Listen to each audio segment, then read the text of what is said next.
రాష్ట్ర రాజకీయం మొత్తం పులివెందుల మీదకు మళ్ళింది. పులివెందుల్లో ఏదో అసెంబ్లీ ఎన్నికలు జరుగుతున్నాయి అనుకుంటే అది భ్రమ. పులివెందుల్లో కేవలం జడ్పీటీసీ ఎన్నిక మాత్రమే జరుగుతూ ఉన్నా కూడా అటు అధికారంలో ఉన్న తెలుగుదేశం పార్టీ, ప్రతిపక్షంలో ఉన్న వైసీపీ పార్టీ నేతలు మొత్తం పులివెందుల మీదే ఫోకస్ ఉంది. గత స్థానిక సంస్థల ఎన్నికల్లో పులివెందుల్లో కనీసం నామినేషన్ వేయడానికి కూడా తెలుగుదేశం పార్టీకి అవకాశం కల్పించలేదు అప్పటి అధికార వైసీపీ. ప్రస్తుతం అక్కడ తెలుగుదేశం పార్టీ నుంచి టీడీపీ ఎమ్మెల్సీ బీటెక్ రవి సతీమణి లతారెడ్డి, వైసీపీ నుంచి హేమంత్ రెడ్డి పోటీ చేస్తా ఉన్నారు. సహజంగా జడ్పీటీసీ ఎన్నికలు ఎక్కడో జరిగితే ఉప ఎన్నికలు ఎవరు పట్టించుకుంటారు? అక్కడక్కడ జరుగుతూ ఉంటాయి ఉప ఎన్నికలు. అయితే రాష్ట్ర ప్రభుత్వం కావాలనే రాష్ట్ర వ్యాప్తంగా 12 ఖాళీలు ఉన్న కేవలం పులివెందుల ఒంటిమిట్లో మాత్రమే జడ్పీటీసీ ఎన్నికలు నిర్వహిస్తూ ఉంది. పులివెందుల్లో వైసీపీకి ఓటమి చూపించాలనే ఈ ప్రయత్నం చేస్తూ ఉందనే ప్రచారం కూడా జరుగుతూ ఉంది. ఆ పులివెందుల్లో ఆ మున్సిపాలిటీ తీసేసిన తర్వాత 4 గ్రామాలు ఉన్నాయి. ఆ 4 గ్రామాల్లో 10,446 ఓట్లు ఉంటాయి. కేవలం ఆ 10,000 మంది పాల్గొనే ఓట్లు ప్రశాంతంగా వారు ఓటు వేసుకునే సదుపాయం మొదటిసారిగా కలుగుతూ ఉంది. గత ఎన్నికల్లో అసలు ఎన్నికలే లేవు, ఏకగ్రీవం చేశారు. ప్రస్తుతం 12 మంది నామినేషన్లు వేయగలిగారు పులివెందుల జడ్పీటీసీకి. తెలుగుదేశం పార్టీ అభ్యర్థి నామినేషన్ వేశారు, వైసీపీ నామినేషన్ వేశారు, కాంగ్రెస్ నామినేషన్ వేశారు, మరో 9 మంది ఇండిపెండెంట్లు కూడా నామినేషన్ వేయగలిగారు. తెలుగుదేశం పార్టీ కూడా దీన్ని ప్రతిష్టాత్మకంగా తీసుకుంది. పులివెందుల్లో ఓటమిని రుచి చూపించాలి.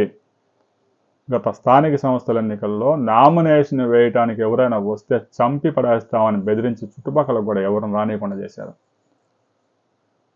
మరి ప్రస్తుతం అక్కడ ప్రజాస్వామ్యం కూని అయిపోయింది, ఎన్నికలు సజావుగా జరిగే అవకాశం లేదు అని గగ్గోలు పెడతా ఉన్నాడు బందర్ నాని.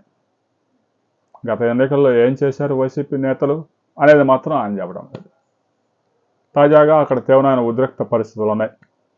తెలుగుదేశం పార్టీ నుంచి జిల్లా అధ్యక్షుడు శ్రీనివాసరెడ్డి, ఆయన భార్య కడప ఎమ్మెల్యే మాధవిరెడ్డి, మరో ఎమ్మెల్సీ రాంభూపాల్ రెడ్డి, బీటెక్ రవి, మరొక బీజేపీ ఎమ్మెల్యే జమ్మలమడుకు చెందిన బీజేపీ ఎమ్మెల్యే, వీళ్ళంతా ఒక 4 గ్రామాల్లో జరిగే జడ్పీటీసీ ఎన్నికల కోసం తీవ్రంగా ప్రయత్నాలు చేస్తూ ఉన్నారు. సహజంగా జడ్పీటీసీ ఎన్నికల్లో ఎమ్మెల్యేలు, ఎమ్మెల్సీలు ప్రచారం చేయడం చాలా తక్కువ స్థానిక సంస్థల ఎన్నికల్లో. ఇక వైసీపీ కూడా మొత్తాన్ని రంగంలో దింపింది.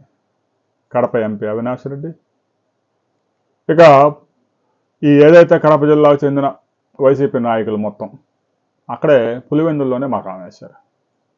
4 గ్రామాల్లో జరిగే ఎన్నికల కోసం ఇంతమంది మకాం వేయడంతో అక్కడ తీవ్రమైన ఉద్రిక్త పరిస్థితులు నెలకొన్నాయి. మరొకవైపు వివేకానంద రెడ్డి జయంతి కూడా వచ్చింది. వైఎస్ సునీత కనీసం అక్కడికి వెళ్ళి వివేకానంద రెడ్డి సమాధి వద్ద ప్రార్థనలు చేసుకోవడానికి కూడా ఆమె భయపడతా ఉన్నారు. ఇక పులివెందుల ఎన్నికల్లో తెలుగుదేశం జడ్పీటీసీ ఎన్నికను గెలవబోతా ఉంది.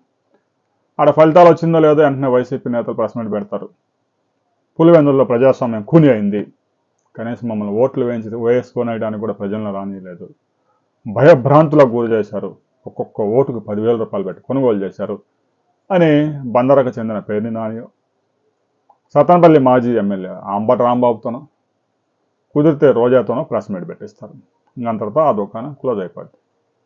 రాబోయే రోజుల్లో కూడా పులివెందుల జగన్మోహన్ రెడ్డికి సేఫ్ కాదు అనే విషయం కూడా సంకేతాన్ని కూటమి ప్రభుత్వం పంపించిపోతా ఉంది.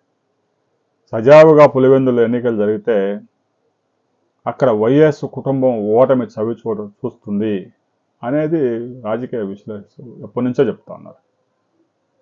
గతంలో కూడా రాజశేఖర రెడ్డి ఆ కడపలో అక్కడ పోటీ చేసినప్పుడు కేవలం ఒక 4-5 వేల ఓట్లతో ఎంపీగా గెలిచి తురుట్లో తప్పించుకున్నాడు. ఈసారి మాత్రం నాకు తప్పించుకునే అవకాశం లేదు. జగన్మోహన్ రెడ్డి పులివెందులకు ఆల్టర్నేటివ్గా మరొక నియోజకవర్గం చూసుకోవాల్సిందే అనే సంకేతాలని ఈ ఎన్నికల ద్వారా కూటమి ప్రభుత్వం వైసీపీకి ఇస్తుందా లేదా అనేది ఎన్నికల ఫలితాల తర్వాత చూద్దాం.